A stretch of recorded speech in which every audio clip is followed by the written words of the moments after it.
seen anything, any of the drawings or designs yet? A little bit, very little, but I'm very excited about the possibility of driving for Renault because I think it's going to be a very good car, and we're going to be able to develop the car with them, so it's something exciting to look forward. Now, Teo, have you lived in Italy this year, or have you commuted, or have you got an American base? No, I had an American base, and my family was over for the summer, so we had good fun.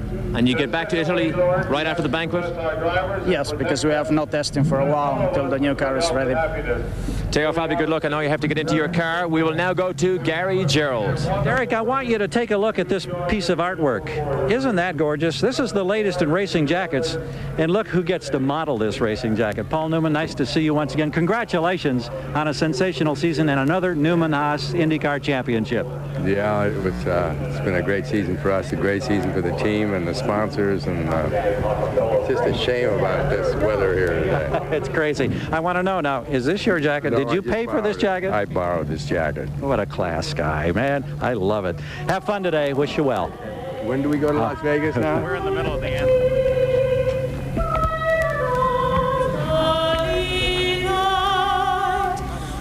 So proudly we've hailed at the twilight's last gleaming, whose broad stripes and bright stars through the perilous fight o'er the ramparts we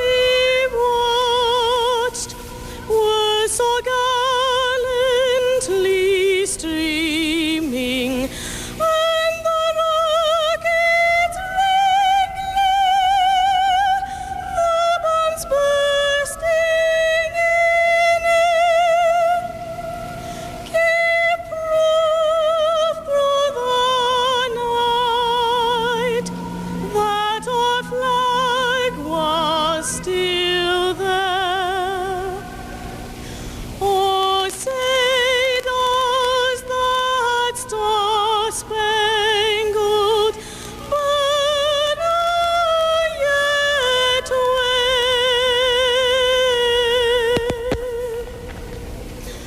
o'er the land of the free and the home of the brave. Stay with me. I'm going to go into the... All right, so now we are just 10 minutes away from the start of the engines.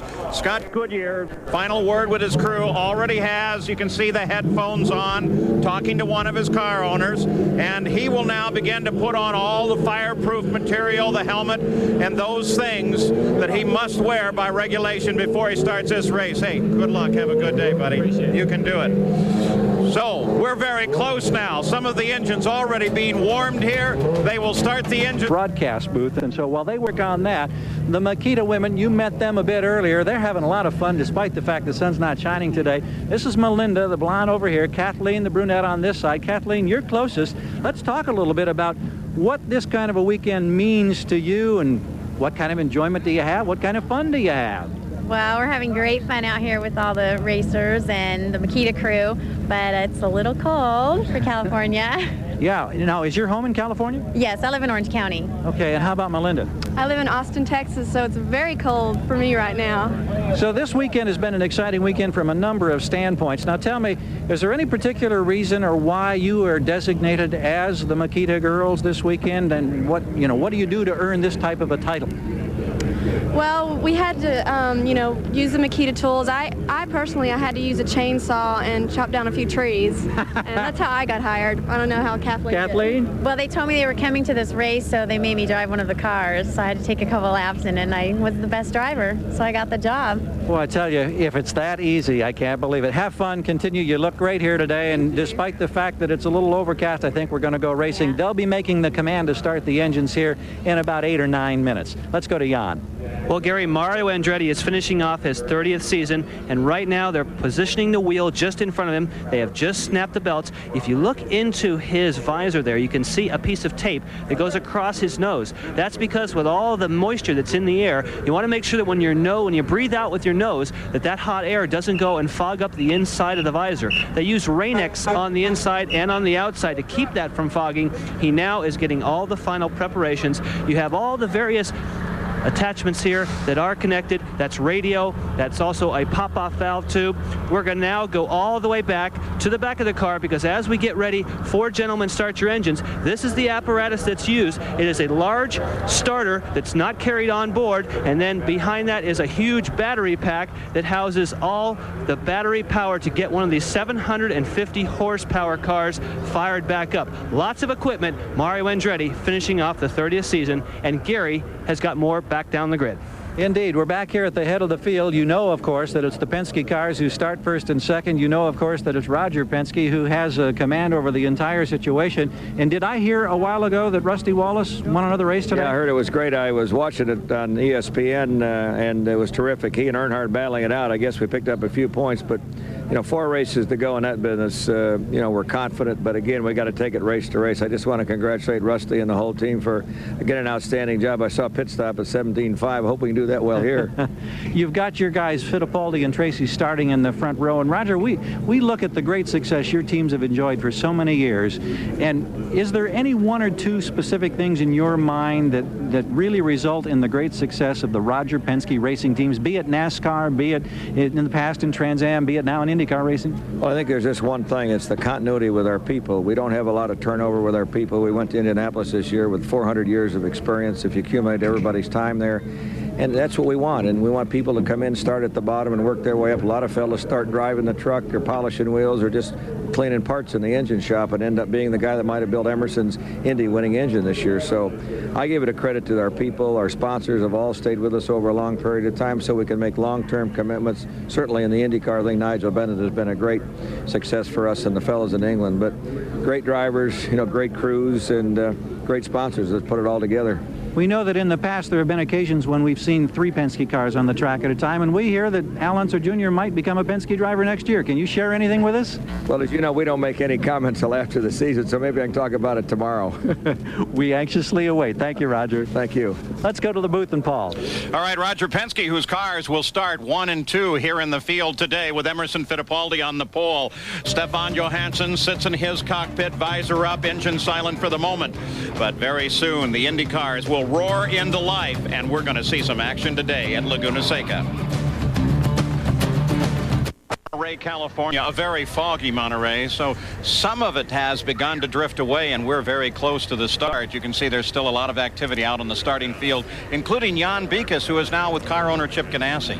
Yes, Chip, you have a really exciting season lined up for next year. Michael Andretti, the Reynard chassis. Now, you're also going to be the distributor for that chassis. It's going to be exciting. Now it's going to be you against Carl Haas, huh? It is, Jan. You know, it's tough every weekend going up against Roger and Carl, and the only way to knock them off is to get out on the end of the diving board with Reynard and take a chance on being the factory team here. So I see. I'll tell you, I couldn't be happier with the input that's gone into that car, and we've had Bruce Ashmore, who came over from Lola to help us with it, and Adrian and Rick Gorn, the people from Reynard, and with the addition of Michael, it's really been a dream come true. And I tell you, I'm really looking forward to next year. Couldn't be happier. Now, you have told us there'll be 4 or 5 teams that'll be running the chassis. How about you? There's been a lot of speculation about the second car. You mentioned maybe Indianapolis. Any more news on the second car for Chip Ganassi? No news on the second car yet. I can only tell you that, yes, I want to do it. I want to see as many people in Reynard's, obviously, as possible.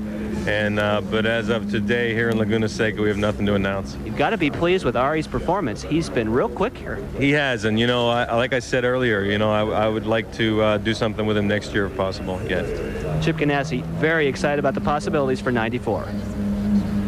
All right, Lyondike, 5th quick at the end of qualifying in a very exciting qualification session it was. There's Scott Goodyear down in his cockpit, now already strapped in there is the top of the hill a long way up, Derek? One of the most dramatic corners in all of racing, because the drop down, and it, believe it or not, even from the television camera, it's actually difficult to fully appreciate the drop down that the drivers see when they get to the top of that corkscrew.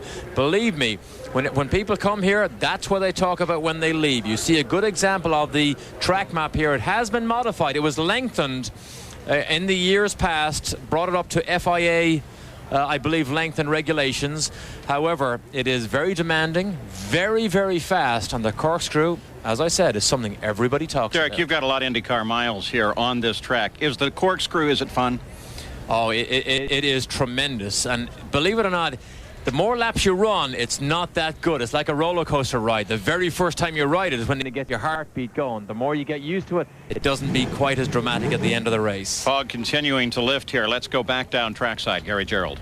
We're alongside Scott Goodyear's car, and the man who calls the shots for Scott, the car owner, Walker Motorsports, is Derek Walker. And Derek, you come to the end of a season that perhaps has been disappointing in the early stages, but boy, in the last 3 races, this team has really made a mark. You've scored more points with this team than any other driver in IndyCar in the last 3 events, and that must give you some great sense of accomplishment. Well, yeah, it's nice to close the season out with better results than we had at the beginning. We kind of struggled in the middle of the season with the car and didn't get on top of it, but we've got better results now in the last few races, so we're hoping for a good day today if it clears up. Is this tough for the entire team, this business of having to wait and not knowing for sure just when you're going to get to fire the engines and go racing? Well, you sort of run around and wait in this business, you know, when you get these kind of stall outs. But you know, we're just hanging tough. You know, we're nothing's getting worn out. We're just standing here watching the weather close in. How much do you worry about this visibility factor and whether or not it is safe? Well, CART are pretty well on top of that. They're really looking at it, and they see more of the racetrack than we do, so they know the conditions, and they're in contact with the teams, and the driver radios in and tells us what's happening. I think the worst aspect of it is your strategy. Is when you get out there and you're running and you're looking at your window, when to stop, when not to, and you're looking at the conditions because you don't know if there's going to be a long yellow while the conditions clear, or you know whether it's red flag. So that's the biggest concern. Well, a lot of changes I know in store for your team, including Robbie Gordon coming on board, maybe other driver changes next year. Would there be a Reynard Chansey with that?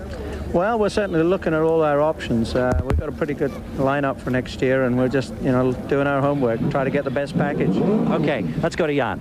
Thanks, Derek. Well, Gary, you hear that rough running engine that's not too far from you. That's Stefan Johansson's car. There have here Chevrolet people climbing all over this car. There's some sort of misfire. It looks as though it's something in the fuel system. You see they have 2 laptop computers. They're looking to check all the electronics to see what it may be. Tony Bentonhausen, team owner, is standing by. Now, Tony, have you had a progress report, and do you know what this might be? Well, it's something in the fuel system, fuel transducer or something on the engine, but you know, the Elmore people, Chevrolet people are here working on it. They feel confident we'll get it handled by the time we're ready to go racing. A fuel transducer, is that something that you can change here now?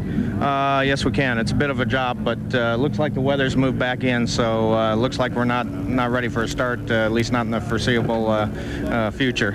So the fog for you actually may actually help you. Yeah, it'd be one of the few times this year we've had a break go our way, but yeah, could be working for us right now. Thank you, Tony. Gary? We're alongside Robbie Gordon here in the A.J. Foyt car. Remember, we were back at the transporter, and our signal was breaking up as we were inside the transporter, but now the engine being run here and being tested after that engine change. A.J. Foyt overseeing this operation with his crew.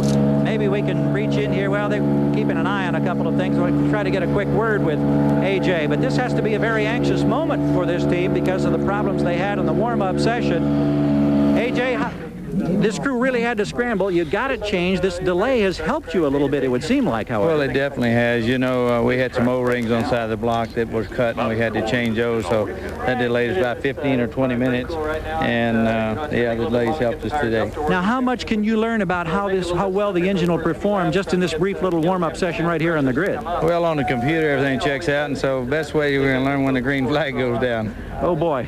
Butterfly time for A.J. Foyt. Thanks, A.J. Well, AJ's been there many times before. He knows exactly how to handle it. Now, let's go back to Stefan Johansson's problem, Derek Daly. As we look at the fog, it seems to have settled back in. Fuel transducer. What is it? How do you change it? Why do you need it? Well, what was interesting to me is how times change. In the old days, it was either a fuel pump or a fuel filter. Now it's a fuel transducer. In the old days, your mechanic grabbed some spanners and some screwdrivers. Nowadays, they plug in the laptop. How times have changed. Yeah, but you haven't told me what it is yet. What is it? I have no idea what a fuel transducer is, but I know they do need to fix it before Stefan's engine will fire and run properly. Sounds wonderfully important. Yes. Let's get an official update on what's going on. Back down to Jan Beekes. Billy Camphausen is the man on the radio. And Billy, what is the latest?